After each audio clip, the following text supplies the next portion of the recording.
ओम सभी को नमस्ते। मंत्रोच्चारण। ओम सहना भवतु सहनौ भुनक्तु सह वीर्यं करवावहै तेजस्विनावधीतमस्तु मा विद्विषावहै। ओम शांति शांति शांति। योग दर्शन की कक्षा संख्या 246 है। कैवल्य पाद के 7वें सूत्र को लेकर के हम विचार कर रहे हैं। हमारे में और योगी में क्या अंतर होता है? वह अंतर केवल कर्मों का है। हमारा सारा संपूर्ण जीवन कर्मों पर आश्रित है। अनेक बार मैं कहा करता हूँ, मैं कितना जानता हूँ, मैं कितना बड़ा विवेकी हूँ।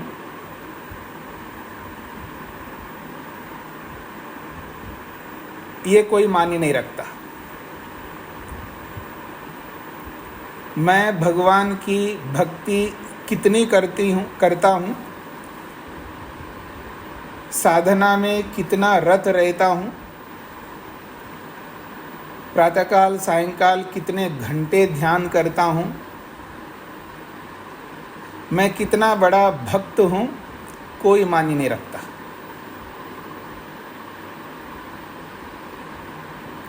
ये तभी मान्य रखता है जब मेरा विवेक, मेरा ज्ञान, मेरी जानकारी, मेरा सूझबूझ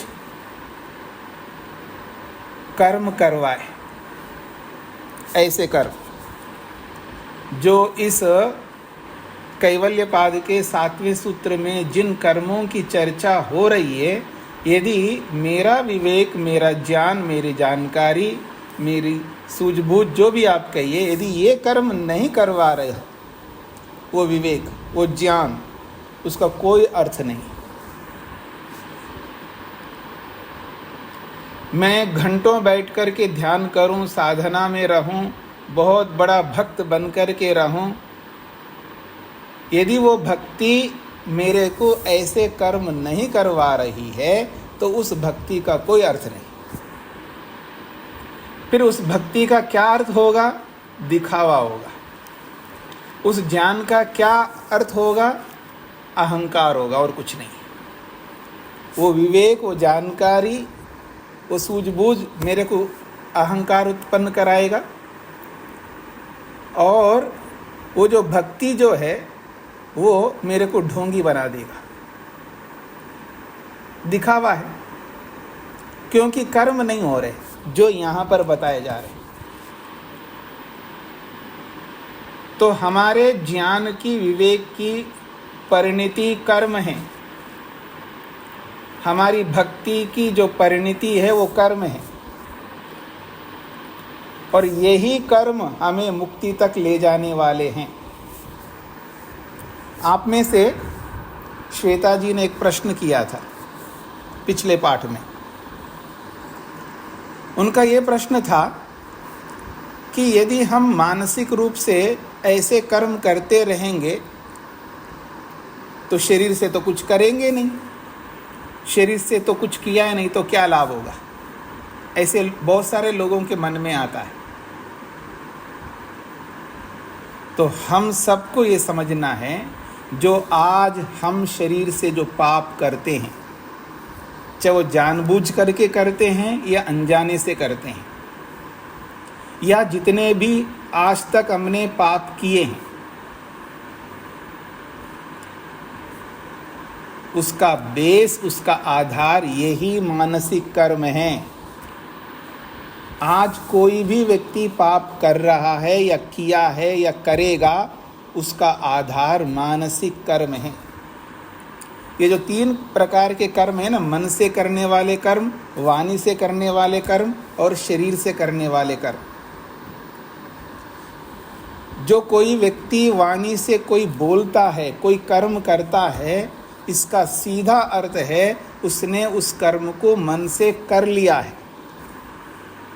तब वाणी से कर रहा है वो कर्म। जब कोई पति या कोई पत्नी या कोई गुरु या कोई शिष्य, कोई भाई या कोई बहन या कोई भी रिलेशन में रहने वाला व्यक्ति किसी को अपशब्द बोलता है, वाणी से गलत वाणी का प्रयोग करता है, कुछ का कुछ बोल देता है, कोई भी हो सकता है, वो जो वाणी से गलत बोल रहा है, ये अब हो रहा है उसका कर्म, ऐसा नहीं है। उसका कर्म पहले न जाने कितने बार मन से हो चुका है। ऐसे कर्म वो एक ही बार नहीं, मन से वो जो गाली दे रहा है, वो अपशब्द बोल रहा है, गलत बोल रहा है, किसी को वाणी से नीचे दिखा रहा है, जो भी पाप कर्म कर रहा है वाणी से आज, और ऐसे पाप कर्म न जाने कितने बार उसने मन से किया है, तब जाकर के वाणी से कर रहा है। इस बात को समझने का प्रयत्न करना। जितने कर्म शरीर से व्यक्ति करता है ना, जितने भी कर्म करता है शरीर से, उन कर्मों की अपेक्षा मन से उन्हीं कर्मों को वो इतने बार कर चुका होता है, इतने बार कर चुका होता है, उसकी कोई सीमा नहीं, अनकाउंटेबल। तब जाकर के वो आज शरीर से किसी को मारा, आज शरीर से माँ को थप्पड़ मार रहा है, आज शरीर से पत्नी को मार रहा है, आज शरीर से पता नहीं किस किस को क्या कर रहा है वो।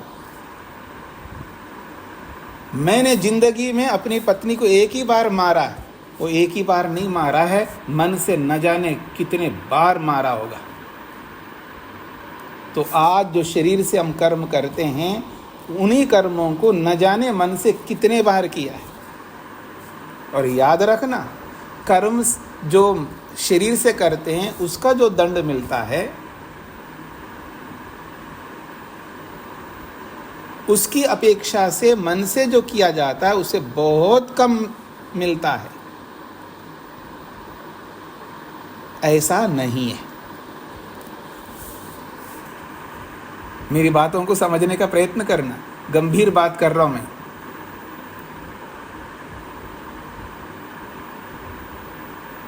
जो यहाँ परिभाषा हमने पढ़ी, पुण्य कर्मों की परिभाषा, पुण्य कर्म तो शरीर से तो होते नहीं। मेरी बात को समझने का प्रयत्न करना, पुण्य कर्म तो शरीर से होते नहीं यहाँ के अनुसार।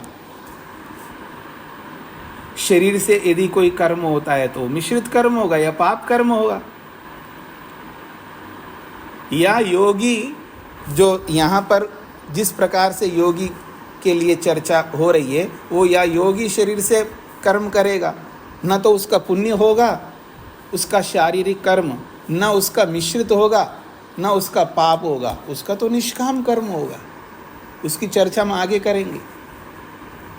पर हम जैसे लोग हैं जो आज हम शरीर से तो पुण्य कर्म कर नहीं सकते यहाँ के अनुसार। जो भी करेंगे शरीर से या तो पाप करेंगे या मिश्रित करेंगे, दो ही करेंगे। इसका अर्थ ये है, मन से जो हम कर्म करते हैं, यदि यहाँ के अनुसार अगर मन से कर्म करते हैं, उसका बहुत बड़ा फल मिलता है।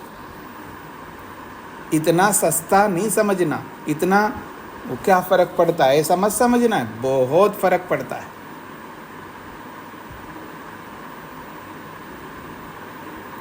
यदि जो शरीर से जो हम लोग मिश्रित कर्म कर रहे हैं और उस शरीर से किए जाने वाले मिश्रित कर्म की अपेक्षा जो मन से जो मिश्रित कर्म किया हमने, उसका फल तो बहुत कम होगा।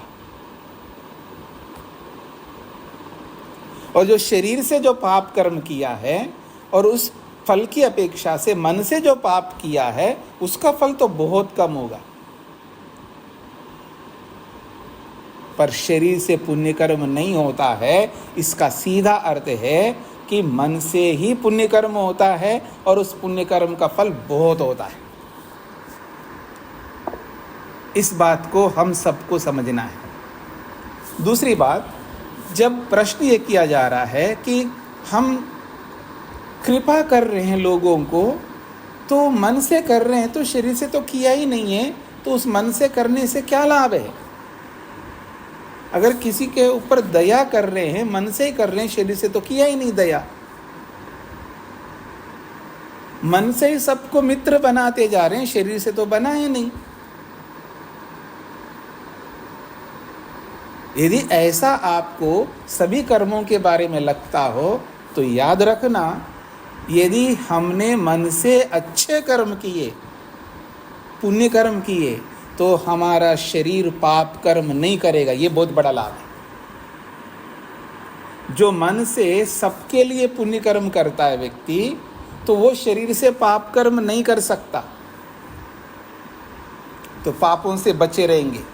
यदि पुण्य कर्म मन से करने लगेंगे, यदि पुण्य कर्म हम पानी की तरह बहाते रहेंगे, तो याद रखना, शरीर से पाप कर्म नहीं कर पाएंगे। कैसे करेंगे?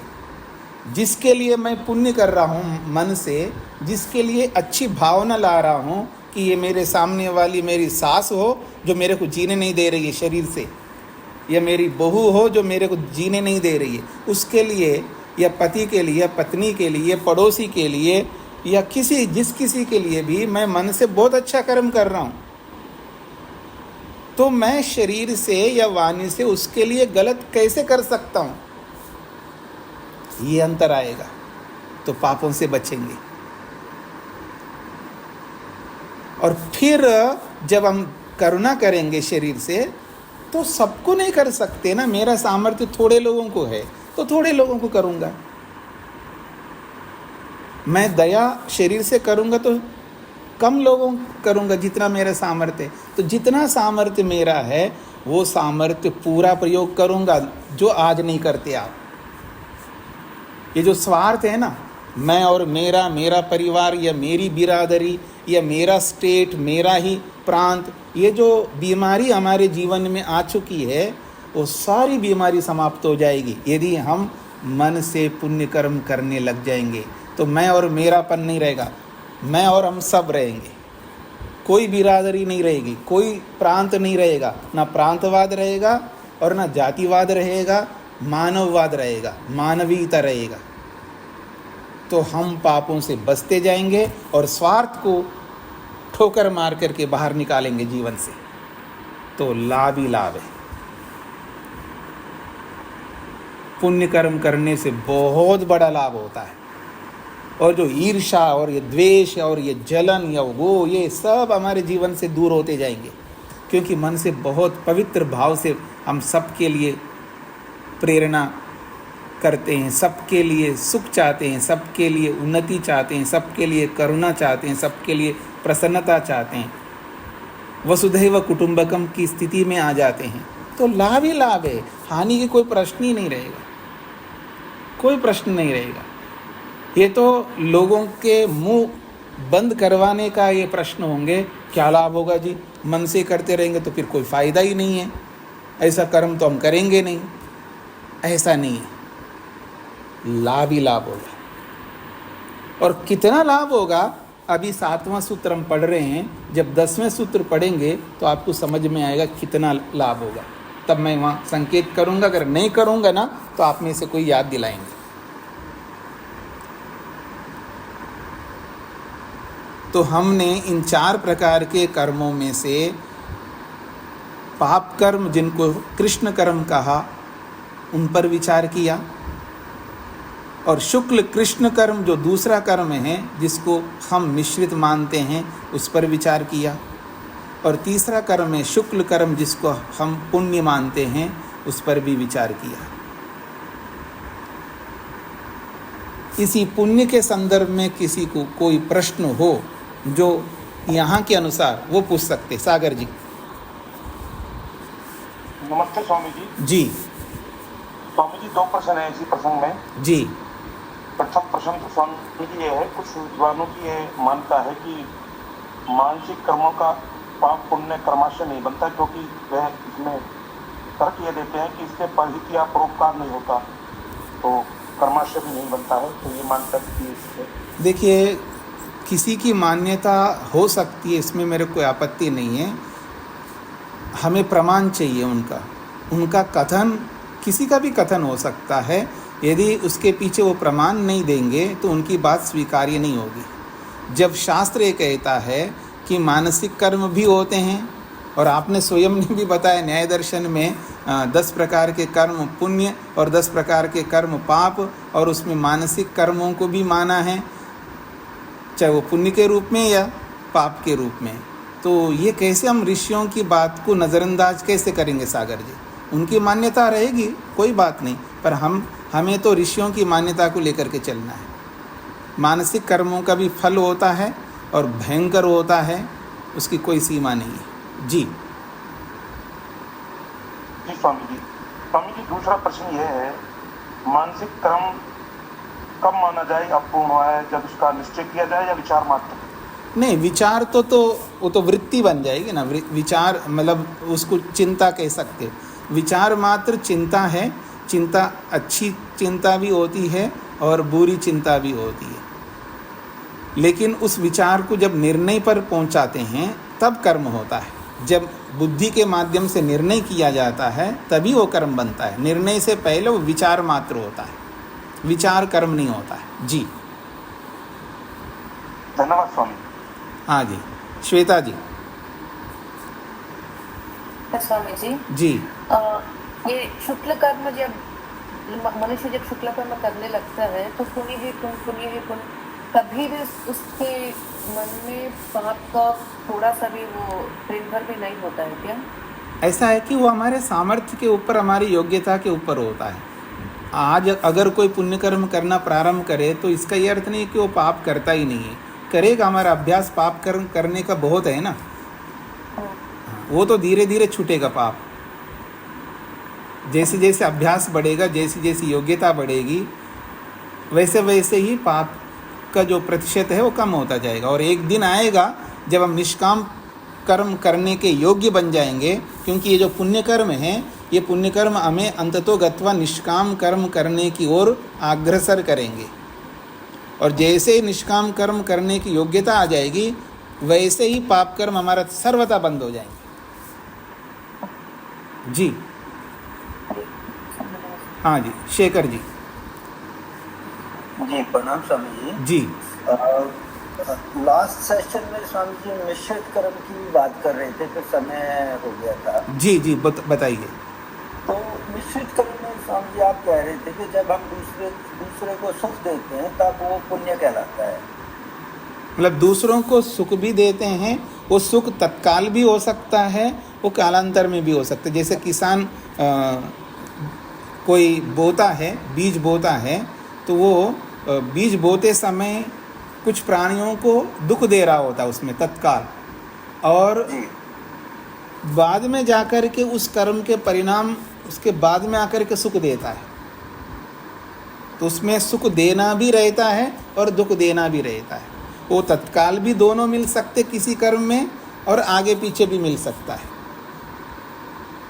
स्वामी जी, जो सुख देने वाला है और जो सुख ग्रहण कर रहा है, उसकी ग्रहणकर्ता की कितनी क्या बुद्धि है उस बारे में जी एक अध्यापक सोचता है कि मैं विद्यार्थी को अच्छी शिक्षा संस्कार देके एक उसका पुण्य कर्म कर रहा हूँ। जी लेकिन विद्यार्थी की अपनी माइंडसेट है, उसकी अपना ज्ञान है, वो शायद उसको ऐसा ना समझे, वो उससे सुखी नहीं हो रहा। अध्यापक तो उसको संस्कार देके एक पुण्य कर्म कर रहा है, सेवा कर रहा है, लेकिन जो विद्यार्थी है वो ऐसा नहीं सोचता। जब लग अगर विद्यार्थी ऐसा नहीं सोचेगा तो हमने उसको खुश नहीं किया, नहीं सुखी किया, ऐसा तो हमारा पुण्य नहीं हुआ। जी ऐसा होता है कि हम एक विद्यार्थी को नहीं सुख देते हैं ना, हम तो बहुत सारे विद्यार्थियों को देते हैं। और उसमें से कुछ विद्यार्थी हो सकते हैं एक क्लास में, जैसे आज के ज़माने में 20 लोग, 20 विद्यार्थी कम से कम तो रहते ही है ना। तो 20 विद्यार्थी में अगर 4-5 विद्यार्थी भी उस विद्या को ग्रहण नहीं करते हैं, लेकिन 15 विद्यार्थी तो उस विद्या को ग्रहण कर रहे हैं। और ऐसा भी नहीं है जो 5 विद्यार्थी जो विद्या को ग्रहण नहीं कर रहे हैं ना, वो सर्वथा नहीं कर रहे हैं, ऐसा नहीं है। कुछ ग्रहण करते हैं और कुछ नहीं करते हैं। उनके जो हम लोग मोटी भाषा में बोलते हैं मीठा मीठा गड़प कड़वा कड़वा तू, तो जो उनको जो जो मीठा मीठा लगता है वो तो ग्रहण करते ही करते हैं। दुनिया में दुष्ट से दुष्ट विद्यार्थी क्यों ना हो, वो कुछ ना कुछ अध्यापक से ग्रहण करता ही है। और ये बात आप में से कई अध्यापक लोग बैठे मेरे सामने, वो अच्छी तरह जानते हैं। सर्वथा 1% भी ग्रहण नहीं करता हो ऐसा कोई विद्यार्थी नहीं होगा। कोई कम ग्रहण करता है, कोई ज़्यादा ग्रहण करता है। मान करके चलिए कोई थोड़ी देर के लिए कि वो 1% भी ग्रहण नहीं करता है, तो उसको कोई बात नहीं, बाकी लोग तो ग्रहण कर ही रहे ना। जैसे उदाहरण देता हूँ, एक किसान जो बोता है और उस फसल का वो जो फसल आता है वो कितने लोग खा पाते हैं? जितने लोगों तक पहुँचता है उतने लोग ही खा पाते हैं ना, सारे तो नहीं खा पाते, लेकिन खा तो रहे ना कुछ लोग, और कुछ लोग मिल नहीं रहा है। एक तो ये है। और दूसरी बात है कि ऐसी परिस्थिति आ गई है कि जो किसान जो भी बोता है उस फसल को केवल शेखर जी खरीद रहे हैं, उनके पास सामर्थ्य वो खरीद रहे हैं। तेज नारायण जी के पास सामर्थ्य नहीं, वो खरीद नहीं पा रहे हैं। उसका लाभ तेज नारायण जी नहीं ले पा रहे, लेकिन शेखर जी ले पा रहे हैं। वो सामर्थ्य के ऊपर निर्भर करता है। तो जिसके पास जितना सामर्थ्य होता है वो ग्रहण करता ही करता है। ऐसा कोई कर्म नहीं होता है जिस कर्म के पीछे एक भी अनुग्रह प्राप्त नहीं करता हो यहाँ की भाषा में। और एक भी ऐसा कर्म नहीं है जो बाह्य साधन से जो किए जाने वाले उसमें परपीड़ा एक को भी नहीं होता हो, ऐसा कोई मिश्रित कर्म नहीं है। और एक भी ऐसा ग्रहण नहीं कर रहा हो उस मिश्रित कर्म से, ऐसा कोई कर्म नहीं है। हर कर्म में परपीड़ा भी होती है और अनुग्रह रूपी सुख भी होता है। जी शेखर जी। जी स्वामी जी, मैं एक एग्जांपल देना चाहता हूँ जी। आप अनख्या न ले सभी भी जी। अपना उसको अपना मान सम्मान और ऐसा ही तो भी नहीं ले रहा हूँ जी। मैं, मतलब मैं 16, 17, 18 साल से गांव से जुड़ा हूँ जी। और उस समय में पता नहीं हजारों व्यक्ति चाहे एजुकेशन से बेनिफिट हुआ है, स्कॉलरशिप और जो भी मेडिकल वगैरह जिससे, और मैंने 16, 17, 18 वर्ष में एक व्यक्ति ने आके कहा, मतलब मैं कह रहा हूँ कि 8-10 हज़ार लोगों से भी ज़्यादा लोग हुए कि भाई आपके स्कॉलरशिप से हमारी बेटी पढ़ गई और एक अच्छी जॉब मिल गई। तो मतलब और उसके सिवा आज तक मैंने कोई कमेंट नहीं सुना। जी। तो इसको मैं कैसे लूँ? हम सोच रहे थे भाई हमारे ये तो सेवा का काम है, मतलब बहुत संख्या ऐसी भी होगी, मैं उस हिसाब से मैं देखना चाह रहा हूँ। तो कैसे हम सोचें कि भाई हम सोच रहे हैं सेवा का काम है, लेकिन रिसिपिएंट कैसे सोच रहा है उस चीज़ को? अगर रिसिपिएंट को कुछ वो लगता ही नहीं कि इससे मेरा कुछ भला हो रहा है, तो हमें तो वो मतलब हम तो हमारा तो वो मिश्रित कर्म भी नहीं हुआ। देखिए, उस हिसाब से प्रश्न पूछ रहा हूँ। जी जी, देखिए कि सामने वाला क्या समझ रहा है उस पर निर्भर करता नहीं है, निर्भर करता है ये कर्म की व्यवस्था जिसने की है उस पर निर्भर करता है। क्योंकि हमारे कर्मों को वॉच करने वाला वॉच कर रहा है लगातार कि मैं सामने वाले को दे तो रहा हूँ और वो लेता हुआ भी नहीं ले रहा हूँ, समझ रहा है, उसका समझ है, लेकिन वो ले रहा है कुछ ना कुछ, ये ईश्वर को पता है। ठीक है ना।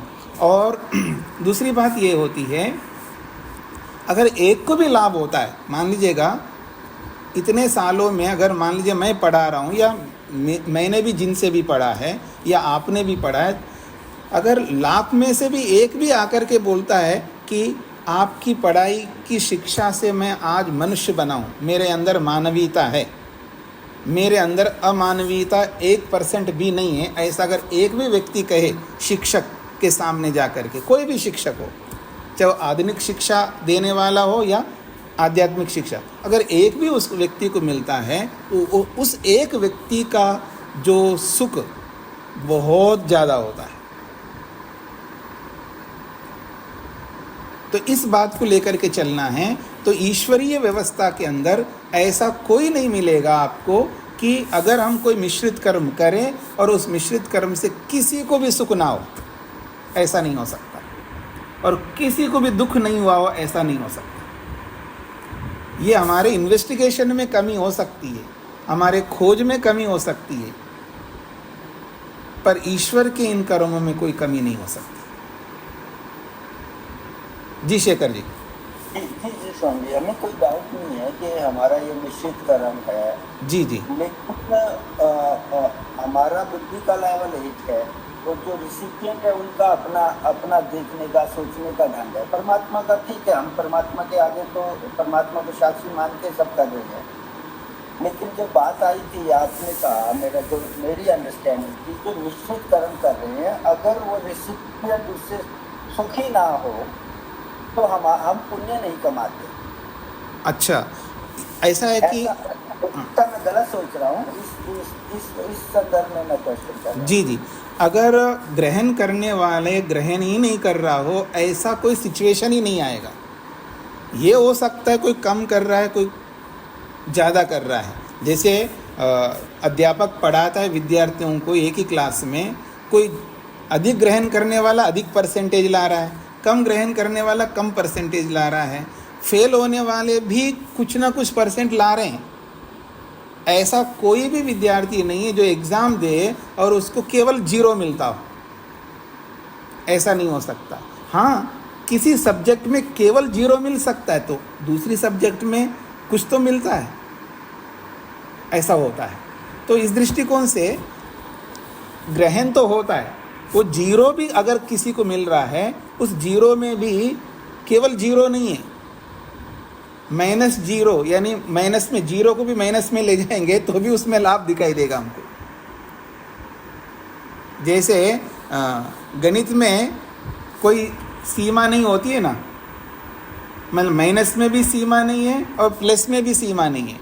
तो इस दृष्टि से आप देखेंगे तो अनुग्रह के बिना कोई भी प्राणी नहीं बचेगी और पीड़ा के बिना कोई भी प्राणी नहीं बचेगी। ये तो हमारे ग्रहण करने और हमारे दुखी होने में अंतर है, वो अंतर अवश्य रहेगा। हमारे कर्म, हमारे ज्ञान के अनुसार, हमारे जो हमारी सावधानी के अनुसार, हमारे आलस्य प्रमादी आदि बहुत सारे कारण बनते हैं, उसमें ऊपर नीचे होगा। लेकिन बिना पीड़ा अनुभव किए कोई प्राणी नहीं रह सकती है, बिना अनुग्रह किए बिना कोई प्राणी नहीं रह सकती है। जी जी स्वामी, तो हम तो अपना कर्म अपनी बुद्धि के अनुसार कर सकते हैं। जी, ग्रहण करने वाला उसको कैसे क्या लेगा, मतलब ईश्वर को हम साक्षी मान करके अपना कर्म ठीक कर सकते हैं। बाकी ग्रहण करने वाला क्या लेगा, कैसे लेगा, वो तो उसका अपना इंडिपेंडेंट जी जी जी फ्रीडम है उसकी। जी जी, उसी फ्रीडम में कुछ लोग पीड़ा भी अनुभव कर रहे होते हैं, कुछ लोग अनुग्रह भी अनुभव कर रहे होते हैं। वो प्रतिशत ईश्वर के ऊपर हम छोड़ते हैं। बस हमारा कर्म है, जैसे मानसिक कर्म है, सामने वालों को पता ही नहीं लग रहा है। आप में से किसी ने नहीं पूछा है, अब मैं अपनी ओर से प्रश्न करके मैं समाधान करूँगा। जब हम मन से पुण्य कर्म करते हैं, सारे पुण्य कर्म मन से ही होते हैं, तो वो पुण्य कर्म कैसे हो, किसी को पता ही नहीं लग रहा है, किसी को सुख ही नहीं मिल रहा है। ये भी प्रश्न आएगा ना। तो इसका समाधान ये है कि दूसरे के लिए नहीं कर रहे हो पुण्य कर्म, हम अपने लिए कर रहे हो पुण्य कर्म। हमारे कुछ साथी भी ये है, अगर मैं शरीर से कुछ भी नहीं करूं दूसरों के लिए, अगर शरीर से कुछ भी नहीं करूं, वाणी से भी कुछ भी नहीं करूं, केवल मन से करता रहूं, तो मेरी मुक्ति हो सकती है, ऐसा किसी का कथन है। तो मुक्ति हो सकती का मतलब है कि मैं मुक्ति की ओर बढ़ सकता हूँ, क्योंकि मैं पाप कर ही नहीं रहा हूँ, वाणी से किसी को बोल नहीं रहा हूँ, तो मैं यम नियम का पालन करता हुआ आगे बढ़ता जा रहा हूँ, किसी को दुख ना हो मेरे कारण से, ऐसा चलता जा रहा हूँ। तो एक ऐसी स्टेज आ जाएगी मेरे को अगर समाधि तक मैं पहुँच जाऊँगा तो अपने आप मैं शरीर से सारे निष्काम ही कर्म करूँगा। फिर तो ये भी एक स्थिति है। अगर मैं किसी को वाणी से कुछ बोल नहीं रहा हूँ, इसका सीधा ये अर्थ है कि मैं झूठ नहीं बोल रहा हूँ, झूठ से बच गया। मान लीजिए अगर मैं वाणी से किसी को कुछ नहीं बोलता तो इसका मतलब मैं झूठ नहीं बोल रहा हूँ। जंगल में बैठा हूँ, किसी कुछ नहीं बोल रहा हूँ, जंगल में बैठ कर के शांति रख रहा हूँ और अहिंसा का पालन कर रहा हूँ अपने स्तर से। यम और नियमों का पालन करता जा रहा हूँ अपने स्तर से, तो इससे ये होगा मेरे लिए मेरे कारण से किसी दूसरे को दुख नहीं मिल रहा है, ये सावधान, तो इससे भी मेरी उन्नति होती है एक सीमा तक, सर्वथा होती है ये नहीं कह रहा हूँ, एक सीमा तक मेरी उन्नति होगी, क्योंकि मेरे को तो अंततोगत्वा समाज में आना होगा, आऊँगा, अपने आप आऊँगा, क्योंकि ये ज्ञान, ये योग मेरे को समाज में ला करके खड़ा कर देगा, मेरे को स्वार्थी के रूप में अकेले को नहीं रखेगा। लोग डरते रहते हैं, अगर मैं मुक्ति के लिए मेहनत करूँगा तो परोपकार कौन करेगा, इसलिए मैं मुक्ति नहीं चाहिए, मैंने मुक्ति को ठोकर मारी, इसलिए मैं परोपकार कर रहा हूँ। वो परोपकार नहीं कर रहा, वो अपना उपकार कर रहा है, उसको पता नहीं है, क्योंकि मुक्ति एक ऐसी विधा है जो हर व्यक्ति को परोपकार करने में मजबूर कर देगी। समाधि एक ऐसी चीज है जो ना चाहते हुए भी उसको परोपकार करना ही होगा, वो परोपकार किए बिना रुक ही नहीं सकता व्यक्ति। और एक्चुअल में वास्तविक परोपकार तो वही व्यक्ति करता है, निस्वार्थ। बाकी जो परोपकार करने वाले वो अपने अंदर स्वार्थ रखते हुए परोपकार करते हैं, लेकिन केवल योगी एक ऐसा है बिना स्वार्थ रखते हुए, अर्थात सांसारिक कोई भी स्वार्थ न रखते हुए परोपकार वो वास्तव में करता है। और योगी को छोड़कर के जितने भी लोग परोपकार करते हैं वो अपने स्वार्थ को रख करके ही करते हैं। जिस दिन उनका स्वार्थ मिलना बंद हो जाएगा, उनका परोपकार बंद हो जाएगा। तो इसलिए योग एक ऐसी विधा है, इसके माध्यम से हर कोई व्यक्ति योग को अपना करके जितना परोपकार कर सकता है उतना और दुनिया में कोई नहीं कर सकता। हाँ जी, रूप जी। ओम स्वामी जी। जी स्वामी जी, एक छोटा सा प्रश्न आया है अभी, जैसे शेखर जी ने प्रश्न पूछा था कि कोई व्यक्ति यदि किसी के द्वारा किए गए कोई भी एफर्ट्स को से सेटिस्फाई नहीं होता, तो स्वामी जी ये जो सेटिस्फेक्शन लेवल है वो तो मतलब कि व्यक्ति के ज्ञान पर निर्भर करता है, क्योंकि जैसे कहा है कि संतोष से मिलने वाला सुख सबसे बड़ा सुख होता है। तो अगर उसको संतोष ही नहीं है तो उसको तो चाहे कुछ भी दे दो तो उसको सेटिस्फेक्शन ही नहीं मिलेगा। परंतु जिस व्यक्ति के पास ज्ञान है और वो उस ज्ञान के अनुसार उसकी महत्वता को समझता है जो उसे मिला है, तो फिर उसको ज़्यादा सुख मिलेगा जी। जिसको ज़्यादा दिया वो तो मैंने बोल ही दिया था शेखर जी के प्रश्न पर। वो तो हमारे ज्ञान विज्ञान के ऊपर निर्भर करता है, हमारे कर्मों के ऊपर निर्भर करता है और हमारी अविद्या के ऊपर निर्भर करता है, हम कितना ग्रहण करते हैं। मतलब दुख को भी कितना ग्रहण करते हैं और सुख को भी कितना ग्रहण करते हैं। अगर कोई व्यक्ति मान लीजिए हमें दुख ही दे रहा है, सीधा सीधा शारीरिक दुख दे रहा है, अब उस दुख को मैं कितना ग्रहण करता हूँ ये मेरे कर्म पर, मेरे ज्ञान पर, मेरे सामर्थ्य पर निर्भर करेगा। और एक ही दुख दोनों को दिया जा रहा है या 10 लोगों को दिया जा रहा है, 10 लोग एक जैसा दुखी नहीं होते हैं। योगी को कम से कम दुख होता है और बाकियों को अधिक से अधिक दुख होता है, और 10 को समान रूप से दुख दे रहा है दुख देने वाला, क्योंकि मेरा ज्ञान विज्ञान उस दुख को सहन करने का सामर्थ्य देता है। मेरी योग्यताएं और मेरे पास जो कुछ भी ईश्वरीय सामर्थ्य मैंने प्राप्त किया है, मैंने का मतलब कोई भी योगी योगाभ्यासी, उसको कम से कम दुख होता है।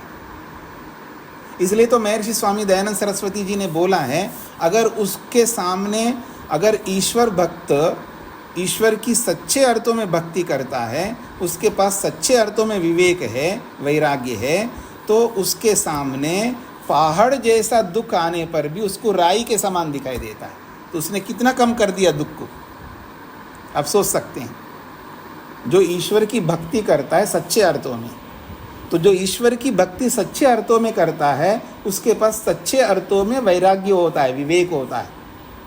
ये अलग बात है, अलग अलग स्तर का विवेक वैराग्य होगा, अलग अलग स्तर की भक्ति होगी, लेकिन वो भक्ति अगर सच्चे अर्थों में कर रहा है, अलग अलग स्तर का कोई ना हो, तो भी उसके जीवन में अगर पहाड़ जैसे दुख आ जाएं तो भी उसको राई के समान दिखाई देते हैं। और जो जिसके पास सच्ची भक्ति नहीं है, सच्चा विवेक वैराग्य नहीं है, उसके सामने अगर राई जैसा दुख आ जाए तो उसको पहाड़ जैसा दुख मानता है, चाहे वो दुख हो या सुख हो। अगर कोई ऐसा ही ज्ञान विज्ञान रखने वाला उसको कोई थोड़ा भी सुख दे दे ना, बहुत थोड़ा, तो उसको ऐसा सुख लगता है जैसा कि दुनिया का सबसे बड़ा सुख मेरे को मिल गया। क्योंकि समझदार, ज्ञान विज्ञान से युक्त, ईश्वर भक्त आदि सब गुणों से युक्त है, उसको थोड़ा भी सुख दिया जाए उसको बहुत बड़ा सुख दिया ऐसा मानता है और बहुत कृतज्ञ होता है वो व्यक्ति। और जो ऐसा नहीं होता है ना, उसको कितना ही दे दो ना, क्या दिया इन्होंने, ठीक है ना। जैसे उदाहरण देता हूँ मैं आपको, आप में से भी बहुत सारे लोग सहयोग करते हैं, तो किसी का बहुत ज़्यादा सहयोग मिलता है, किसी का बहुत कम सहयोग मिलता है, समझ रहे ना। और किसी का बिल्कुल ही सहयोग नहीं मिलता है। जितने मेरे क्लास में हैं उसमें आधे से ज़्यादा लोगों का सहयोग ही नहीं मिलता है। लेकिन जिसका कम से कम सहयोग मिलता है ना, क्या दिया इन्होंने, ऐसा मैं कभी नहीं सोच सकता। अगर सोचूंगा तो मैं गिर गया।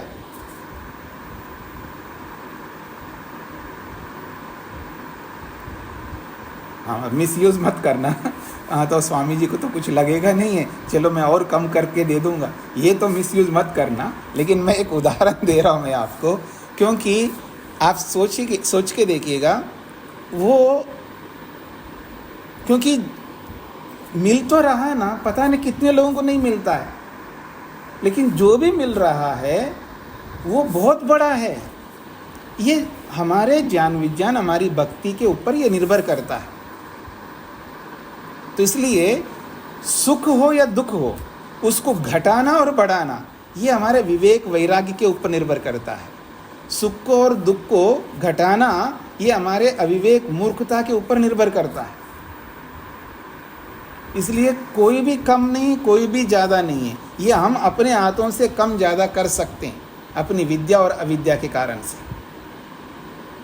ये बहुत बड़ा सोच है, और इस सोच को लेकर के जो भी जीता है संसार में, वो कभी दुखी नहीं होगा, कभी हताश नहीं होगा, कभी निराश नहीं होगा।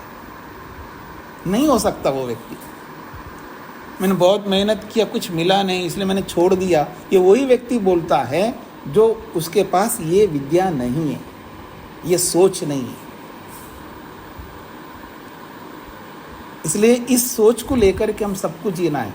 योग का जो सोच है दुनिया का सबसे उत्कृष्ट सोच है। इस बात को समझ करके चलिएगा।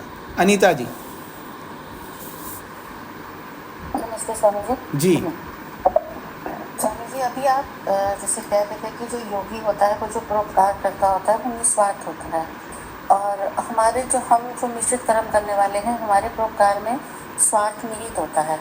तो ये जो हम किसी को देकर या किसी की सहायता कर कर एक जो मानसिक शांति होती है, ये स्वार्थ की इसमें आता है जी? देखिए, शांति तो मानसिक भी मिलती है और वाचनिक भी मिलती है, शारीरिक भी मिलती है, हर प्रकार से मिलती है। केवल उतने मात्र से नहीं है। अगर मान लीजिएगा कोई उसके लक्ष्य के ऊपर निर्भर करता है कि मैं सेवा करूंगा और एमएलए बन जाऊंगा, एमपी बन जाऊंगा, कोई नेता बन जाऊंगा, या मैं कारपोरेटर बनूंगा, ये बनूंगा, कुछ ना कुछ स्वार्थ होते हैं ना, जैसे लौकिक व्यक्तियों के। मैं लोगों की सेवा करूंगा तो लोगों के मन में मैं अच्छा बन करके रहूंगा। हम ये अलग अलग कोई ना कोई स्वार्थ रहता है, और इस तरह के लौकिक स्वार्थ योगी में नहीं होते। आप क्या समझते हैं, दुनिया क्या समझती है, वो ये नहीं देखता है। वो जो भी देखता है वो ईश्वर क्या समझता है वो देखता है। दोनों में बहुत अंतर होता है। जी। जो हम सोचते हैं हम स्वार्थी हैं, मीन्स अगर हम अपनी प्रसन्नता भी हो रही है किसी को देकर या सहायता कर कर, जो एक मानसिक प्रसन्नता भी हो रही है, तो ये स्वार्थ निहित है। केवल उसी प्रसन्नता को लेकर के नहीं देखना है ना, आपको पूरे आपके लक्ष्य को लेकर के देखना है। जी। जैसे स्वामी जी, एक बार स्वामी विवेकानंद जी ने बोला था कि अगर हमारा कोई कार्य हो, मोक्ष अगर उसका हमारा लक्ष्य हो कि ये कार्य मैं मोक्ष के लिए कर रहा हूँ, तो स्वामी जी देखिए, केवल हमारे सोचने से नहीं होता है। हम तो कुछ भी सोच सकते हैं ना। आपने वो श्लोक नहीं सुना है, आदमी धर्म तो करना नहीं चाहता है लेकिन धर्म का फल चाहता है, और अधर्म का फल कभी नहीं चाहता लेकिन प्रयत्नपूर्वक अधर्म कर रहा होता है। ये तो हमारे ऊपर निर्भर नहीं करता है, ये ईश्वर पर निर्भर करता है। हम कर्म करने में अपने ढंग से जैसे भी करते हैं, उसको हम अच्छा मान के करते हैं, बुरा मान के करते हैं, लेकिन उसका निर्धारण ईश्वर करता है। इसने अच्छा किया है तो कितने प्रतिशत अच्छा किया है, बुरा किया है तो कितने प्रतिशत बुरा किया है। ये हमारे निर्धारण से हमें फल नहीं मिलने वाला, ईश्वर के निर्धारण से, ईश्वर के कसौटी से ही हमको देखना होगा। मैं तो सोच रहा हूँ कि मैं मुक्ति के लिए कर रहा हूँ, लेकिन मेरे करने से वो मुक्ति का नहीं बनेगा। अगर मेरा उस कर्म को ईश्वर मानता है कि ये वास्तव में इसने मुक्ति के लिए किया, तब वो मुक्ति के लिए बनेगा। समझ रहे हैं मेरी बात को? सभी को समझना है। नहीं जी मैं तो निष्काम भावना से कर रहा हूँ, ऐसा मैं बोलता जाऊँ दुनिया को, तो मैं बोल सकता हूँ, क्योंकि बोलने में तो स्वतंत्र हूँ ना। ये भी मेरी वाणी है, मेरा कर्म है, लेकिन मेरा ये कर्म ये मोक्ष के लिए है, मैं निष्काम से कर रहा हूँ, ये निर्धारण मैं नहीं कर सकता। हाँ, कर सकता हूँ शास्त्रों के आधार पर, वेद के आधार पर, लेकिन उसको अगर मैं समझ नहीं पा रहा हूँ वेद को, शास्त्र को, तो फिर मेरे को कौन समझाएगा? मेरे से ज़्यादा समझने वाले समझा सकते हैं। अगर उन पर भी मेरा विश्वास नहीं है तो फिर वो ईश्वर ही होगा ना बचा हुआ। ऐसा समझना चाहिए। जी, सरस्वती जी को क्या पूछना था?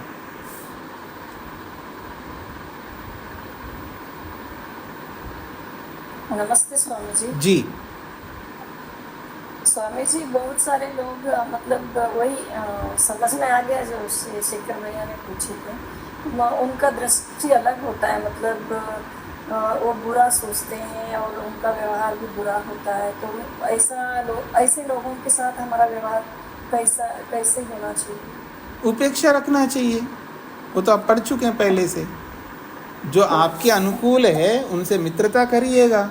तो आपके लिए हमेशा बुरा ही सोच रहे हैं तो वो तो उस कैटेगरी में नहीं आते, तो उनसे भी उपेक्षा करनी होती है। लेकिन नहीं, उनसे हम बस और अच्छा सोचते रहे बस। नहीं, देखिए, उपेक्षा में हमको अच्छा नहीं सोचना होता। उपेक्षा एक अलग कैटेगरी है। जब हमको पता है इनके बारे में मैं कुछ भी करूं ये स्वीकार करने वाले नहीं हैं, मतलब वो दुष्ट कैटेगरी में आते हैं, तो उनको उपेक्षा करने के लिए विधान है।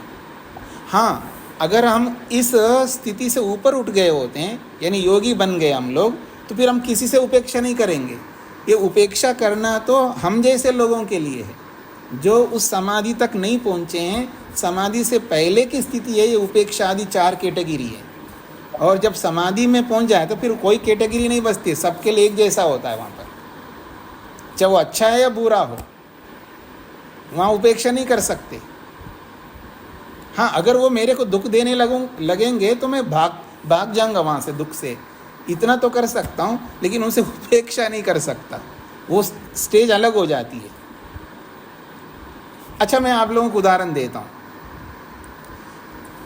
हम भगवान को पूजते हैं, उनकी भक्ति करते हैं, उपासना करते हैं, संध्या करते हैं, कुछ भी करते हैं भगवान के नाम से। दुनिया में बहुत सारे ऐसे लोग भी हैं ना जो भगवान की बिल्कुल भक्ति नहीं करते, बल्कि गाली देते हैं और हमेशा देते रहते हैं। तो क्या ईश्वर उनसे उपेक्षा करता है क्या? आप लोग थोड़ा सोच के देखिएगा, क्या उनसे ईश्वर उपेक्षा करता है क्या? कभी नहीं करता। अगर उपेक्षा करेंगे तो उनको सांस ही नहीं मिलेगी, सांस नहीं मिल सकता, वो सांस ही नहीं ले पाएंगे। नहीं, मैं इनके अंदर बैठ कर के निरंतर सांस दे रहा हूँ, फिर भी ये मेरी उपेक्षा कर रहा है, मेरे को गाली दे रहा है, मैं इसको सांस ही नहीं दूंगा। ऐसा कभी कर सकता नहीं ईश्वर। हम कितने ही गाली दे ईश्वर को, फिर भी वो हमें उपेक्षित नहीं करता। हाँ, वो सामान्य स्थिति सब हमको देगा, विशेष हमको नहीं देखेगा, ये तो अवश्य, क्योंकि वो भी यथा योग्य व्यवहार करता है। लेकिन सामान्य व्यवहार भी बंद कर देगा ईश्वर, ऐसा कभी नहीं कर सकता। ठीक इसी प्रकार से योगी भी ईश्वर के कदमों में चलने वाला है, उसके पद चिन्हों पे चलने वाला। यहाँ पद चिन्ह, कदम का मतलब ऐसी कल्पना मत करिए कि ईश्वर के कोई पाँव होते हैं, मतलब ईश्वर के सिद्धांत पर ही चलने वाला होता है योगी। और हमें भी एक दिन आएगा हमारे जीवन में, जिस दिन हमारी समाधि लगेगी, जिस दिन हमारे को पूर्ण विवेक वैराग्य होगा, हम भी वैसा ही करेंगे। कितना ही दुख देने वाला मेरे सामने आ जाए तो भी मैं उसे उपेक्षा नहीं करूँगा, तब भी उसका भला चाहूँगा। ये वो स्थिति होगी। हाँ, यथा योग्य व्यवहार जरूर योगी भी करेगा, ईश्वर भी करेगा। लेकिन उस स्थिति तक पहुंचने से पहले ये हम सबको करना पड़ता है, क्योंकि हमारी इतनी योग्यता नहीं है। अगर मैं दुष्ट व्यक्ति के लिए ऐसा समय निकालता जाऊंगा तो सज्जन लोगों के लिए समय नहीं दे पाऊंगा, इसलिए हम उपेक्षा करके थोड़ा सा भागते वहाँ से दूर होते हैं एक स्टेज तक। जी श्वेता जी। स्वामी जी जी अभी आप बता रहे थे ना स्वामी जी कि परमात्मा, अगर हम कोई भी काम करें कि ये सोच के कि ये निष्काम कर्म है या सकाम कर्म है, कुछ भी हम लोग जो भी सोचें, मगर फल देना तो परमात्मा के वश में है। मतलब वो चाहे हम करेंगे निष्काम सोच के, मगर वो निष्काम देंगे या नहीं देंगे वो उनके ऊपर है। तो हमारा ये सोचना कि मैं निष्काम काम करना चाहती हूँ, तो ये गलत है क्या? ये मतलब क्या सही है? देखिए, चाहना गलत नहीं है ना। चाहने में तो हम स्वतंत्र हैं, कितना चाह सकते हैं। मैं मुक्ति को चाहता हूँ, लेकिन मुक्ति के लिए जितना कर्म करूँगा उतना ही तो फल देगा। चाहने में कोई रोक नहीं लगाया भगवान ने, इच्छा में कोई रोक नहीं लगाया। इच्छा में हम स्वतंत्र है, कितना ही इच्छा कर सकते हैं हम। जी अजीत जी। तो हमेशा हम जो भी काम करते हैं हम निष्काम ही सोच के करेंगे, तो क्या वो नहीं, ऐसा नहीं, ऐसा होता। ये जब हमारे में समझ नहीं होता है तब हम ऐसा सोचते हैं। जब समझ में आता है तब मैं अपने सामर्थ्य के अनुसार कर्म करता हूँ। मेरे में निष्काम कर्म करने की योग्यता ही नहीं है, क्योंकि मेरे पास जानकारी है, तो मैं निष्काम ही कर रहा हूँ ऐसा नहीं बोल सकता। मेरी बात को समझने का प्रयत्न सभी को करना है। जब व्यक्ति के पास इतना सामर्थ्य नहीं होता है, वो इस अविद्या में रह करके ये सोचता है कि मैं निष्काम कर्म कर रहा हूँ।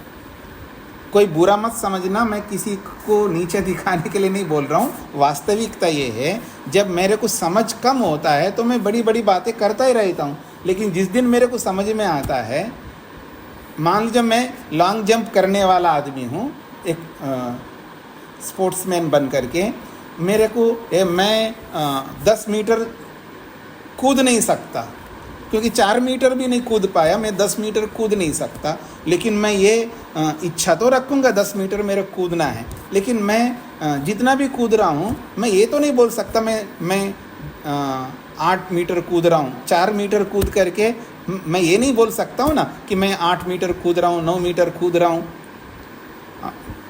मैं अपने आप को अविद्याग्रस्त रख करके बोलने को बोल दूंगा, लेकिन जिस दिन मेरे को ये समझ आएगा, विद्या आएगी, तो मैं उतना ही बोलूँगा जितना कूदूंगा।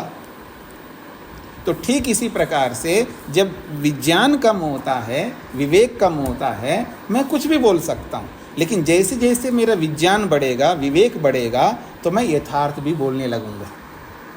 बस मैं ये कहना चाह रहा हूँ। हाँ जी श्वेता जी, स्पष्ट हो गया? हाँ अजीत कुमार जी।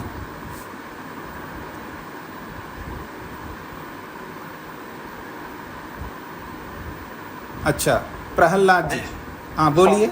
हाँ बोलिए। जी, मैं ये निवेदन कर रहा था कि जो हम शुभ कर्मों के बारे में मानसिक चिंतन तो करते हैं, जो व्यवहारिक धरातल पर हम जो पुण्य कर्म के वास्ते हम सहायता हेल्प करते हैं, और जो सहायता मैं दे रहा हूँ, दिया जा रहा है संस्था के द्वारा या किसी के द्वारा, तो व्यक्ति उससे भी ज्यादा अपेक्षा करता है। उसकी अपेक्षाओं को हम अगर पूरा नहीं करते हैं तो पाप कर्म में आएगा, पुण्य कर्म में आएगा। वो हमसे ज्यादा चाहता है जितना हम। जी ऐसा है कि ग्रहण करने वाला, लेने वाला है, वो तो अपेक्षा रखेगा। जितनी उसको अपेक्षा है, मतलब जितनी आवश्यकता है उतनी नहीं मिल रहा है तो हमेशा अपेक्षा रखेगा। हाँ, उसकी अपेक्षा के अनुरूप मिल रहा है, उसके बाद भी अपेक्षा रखता है, तो उस अपेक्षा करने वाले का दोष है। और देने वाले के अंदर दोष तब आएगा कि वो जो दे रहा है अपने सामर्थ्य से कम दे रहा है, तब पाप लगेगा ना। सामर्थ्य जितना है उतना ही दे रहा है, तो उसको क्यों पाप लगेगा? जी यही जानना चाह रहा हूं। हाँ, तो बिल्कुल यही है ना। पाप दोनों को लग सकता है, पाप दोनों को नहीं लग सकता है। पैमाना वही है, सामर्थ्य के अनुसार ही दे रहा है। सामर्थ्य आप निर्धारण नहीं कर सकते, मैं तो मेरा इतना ही सामर्थ्य है। सामर्थ्य तब आप निर्धारण करेंगे जैसे एक अमूमन लोक में चल रहा है, लोक के अनुसार चल रहे हैं हम, कि लोक में 10% देना चाहिए, ऐसा लोक में है। बहुत सारे लोग देते हैं, अलग अलग मत पंथ संप्रदाय वाले, और मैं भी 10% दे रहा हूँ। लेकिन मांगने वाला ज़्यादा मांग रहा है तो मैं नहीं दे रहा हूँ, तो मेरे को क्यों पाप लगेगा? बिल्कुल नहीं लगेगा। एक बात। और मैं 10% दे सकता हूँ, मैं 10% ना दे करके 1%, 2%, 3, 4, 5% दे रहा हूँ, और मांगने वाला और ज़्यादा अपेक्षा रख रहा है। अपेक्षा रखने वाला कोई पाप नहीं कर रहा है क्योंकि उसकी अपेक्षा है, और देने वाला सामर्थ्य से कम दे रहा है तो उसको ज़रूर पाप लगेगा। बस इतनी सी बात है। हाँ जी, प्रहलाद जी। नमस्ते गुरु जी। जी जो कल के व्याख्यान में शुक्ला तपह स्वाध्याय ज्ञान बत्ताम, जी तो उसके संदर्भ में आपने बताया, या मुझे ऐसा याद है, ध्यान है कि वो शरीर से तब सब शुभ कर्म करता है, जब वो शरीर से शुभ कर्म करना खत्म हो जाता है तब वो मानसिक शुभ कर्म करना शुरू करता है। नहीं, मैंने ये नहीं बोला शरीर से शुभ कर्म समाप्त। शरीर से तो मिश्रित कर्म ही करेगा, लेकिन मानसिक जब तपस्या करता है तो वो पुण्य कर्म बनेगा। शरीर से जब तपस्या करता है तो वो मिश्रित कर्म बनेगा। वाणी से भी तपस्या करता है तो भी वो मिश्रित कर्म बनेगा। शरीर और वाणी से जो भी तपस्या करता है वो मिश्रित कर्म में ही जाएगा। केवल मानसिक तपस्या ही पुण्य कर्म में जाएगा। तो मानसिक कर्म आपने ऐसा बताया, मेरी समझ में ऐसा आया कि वो जब शरीर से जो शुभ कर्म करता है वो सब उसका पूरा हो जाए कार्य, फिर वो मानसिक शुभ कर्म में चलने लगा जाता है। मैंने ये बोला है, जब शरीर से वाणी से अधिक मिश्रित कर्म करता जाता है, बहुत अधिक करता जाता है, तब वो जाकर के पुण्य कर्म में प्रवेश करके बहुत पुण्य करने लगता है। फिर वो मिश्रित कर्म कम करता जाएगा। जहाँ अति आवश्यक ही करेगा, जिसके बिना काम नहीं चल सकता है, उतना तो मिश्रित करना ही पड़ेगा हर व्यक्ति को। जैसे बिना खाए हमारा काम नहीं चल सकता, बिना सोए काम नहीं चल सकता, बिना चले काम नहीं चल सकता। जहाँ बिना चले काम नहीं चल सकता उतना ही मिश्रित करेगा, बाकी सब पुण्य करता जाएगा। ये तब कर पाएगा जब मिश्रित कर्म बहुत करने लग जाए, पाप कर्मों को समाप्त करते जाए, कम करते जाए और मिश्रित कर्मों को बढ़ाते जाए, तो एक दिन आएगा वो पुण्य कर्म बहुत अधिक मात्रा में करेगा। ये बोला था मैंने। जी धन्यवाद। विशाल जी। नमस्ते स्वामी जी। जी स्वामी जी, जो कर्म योग बतलाया जाता है उसमें क्या अपने कर्मों को, चाहे वो मिश्रित हो या पुण्य कर्म हो, उनको कर्तव्य की तरह करते हुए और ईश्वर को अर्पण करते हुए क्या हम उसको निष्काम कर्म मान सकते हैं? बिल्कुल नहीं मान सकते जी। कर्तव्य कर्म तो मिश्रित भी कर्तव्य है, पुण्य भी कर्तव्य है। पाप तो कर्तव्य नहीं है। पाप को छोड़ करके हमारे सामने दो ही है, मिश्रित और पुण्य। ये सब कर्तव्य है। कर्तव्य मान करके करते हुए वो निष्काम नहीं बनते हैं। निष्काम बनने की जो परिभाषा आएगी आगे, अभी हम करेंगे आगे, तब आपको और स्पष्ट हो जाएगा। केवल कर्तव्य मान करके करेंगे तो निष्काम नहीं बनता है। निष्काम की अपनी योग्यता है, उसकी अपनी परिभाषा है। मिश्रित कर्म भी कर्तव्य है। किसान का कर्तव्य है वो खेती करना है, ठीक है ना। हमारा कर्तव्य हमें पानी पीना है, हमारा कर्तव्य हमें भोजन करना है, हमारा कर्तव्य है आना है, जाना है, लेना है, देना है, सबका कर्तव्य है। तो जो हम कर्तव्यों को निभाते हैं, मैं कर्तव्य मान करके कर रहा हूँ, इसलिए वो निष्काम नहीं बनता है। जी जी स्वामी जी, धन्यवाद। एक और प्रश्न है स्वामी जी। जी कि जो मन से अभी शुभ कर्म की बात हुई थी, उसका बहुत अधिक पुण्य है, तो मन से यदि कोई पाप कर्म हुआ और उसके बाद हाथों से नहीं हुआ, पैरों से नहीं हुआ, लेकिन वो मन से हुआ पाप कर्म, तो उसका भी फल बहुत ही गहन मिलता है? हाँ जी, ऐसा है कि पाप जो है मन से ही करते जा रहे हैं, शरीर से नहीं कर रहे हैं, ऐसा नहीं होता है। जो व्यक्ति मन से पाप करता जाता है वो शरीर से भी करेगा। हाँ, ये अलग बात है। कर्मों के वेराइटीज़ बहुत हैं। किसी कर्म को मन से किया लेकिन शरीर से नहीं किया, आज नहीं तो कभी ना कभी करेगा, ऐसा है।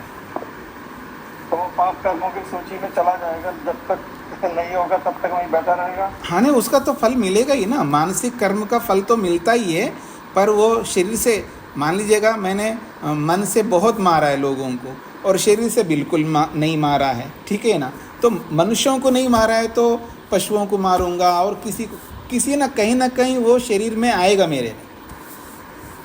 मतलब ऐसा है ना, जैसे पत्नी की गुस्सा जो है बच्चे के ऊपर पति निकालता है कई बार, और बच्चे की गुस्से को पत्नी पर निकालता है, या ये दोनों नहीं है तो किसी और पर निकालता है, किसी न किसी पर निकालेगा वो।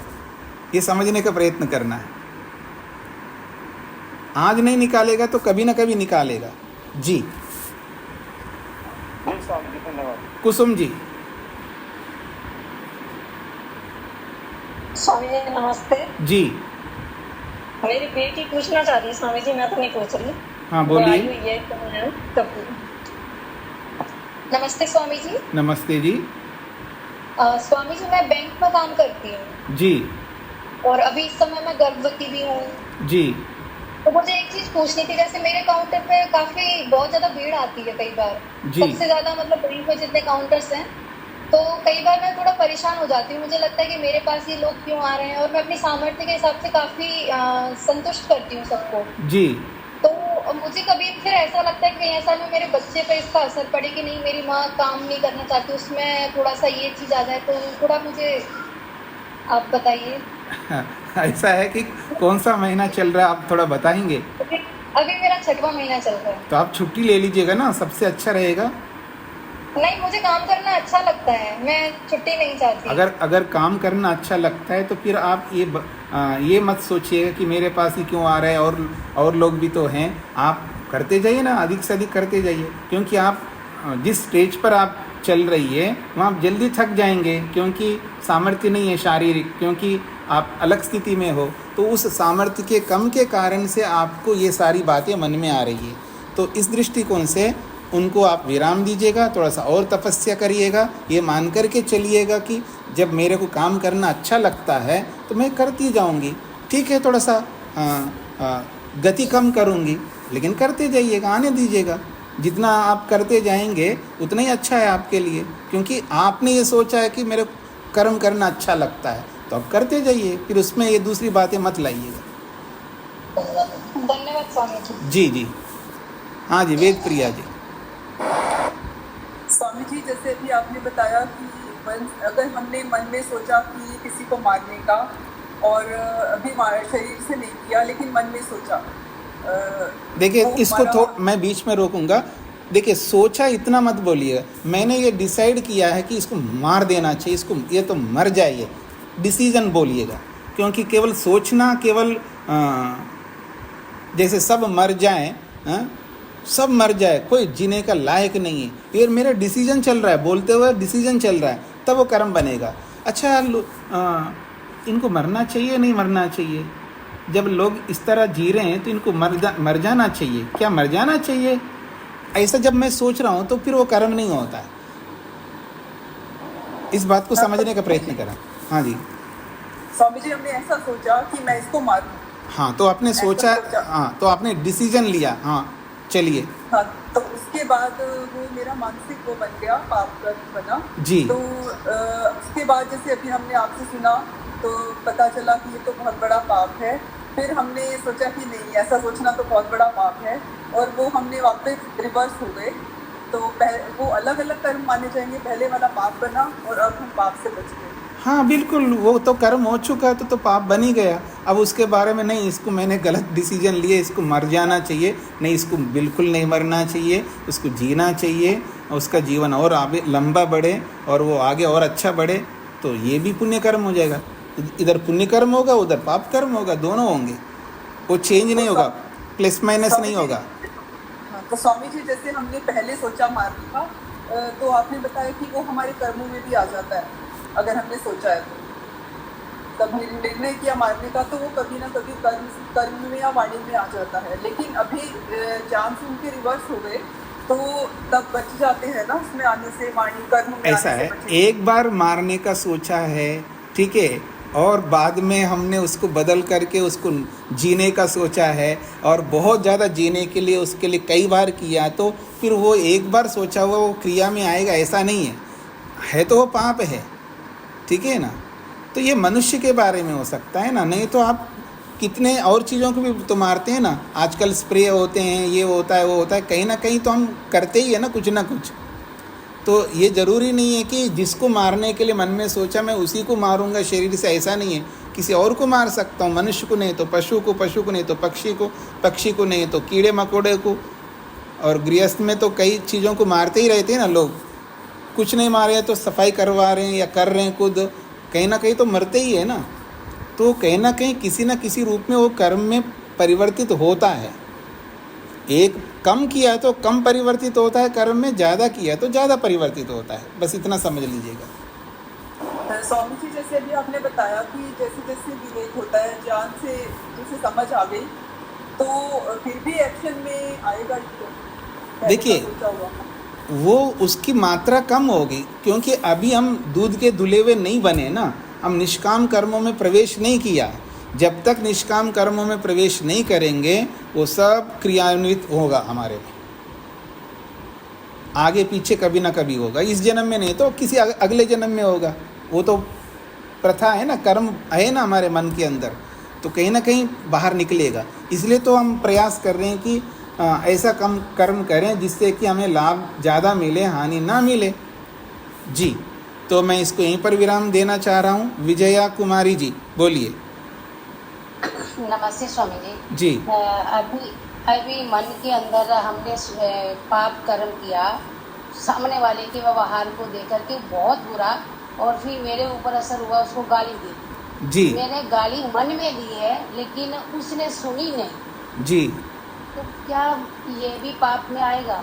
अच्छा, इसमें क्या सोच रहे हैं? तो बता दिया, मन में जो भी हम किसी के लिए बुरा सोचते हैं वो पाप ही होगा ना। और इसमें क्या प्रश्न होगा कि ये पाप में आएगा? जब पुण्य करेंगे तो भी दूसरे को नहीं पता लग रहा है, तो पाप करेंगे तो भी दूसरे को पता नहीं लग रहा है। दूसरे को पता लगने पर ही पाप बनता है, पुण्य बनता है, इसकी कोई परिभाषा नहीं है यहाँ पर।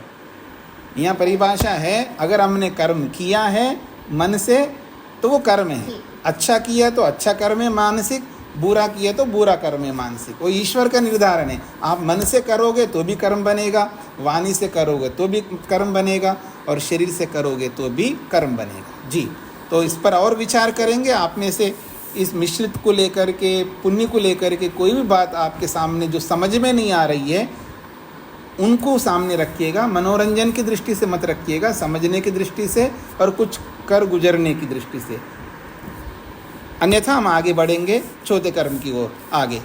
ओम शांति शांति शांति।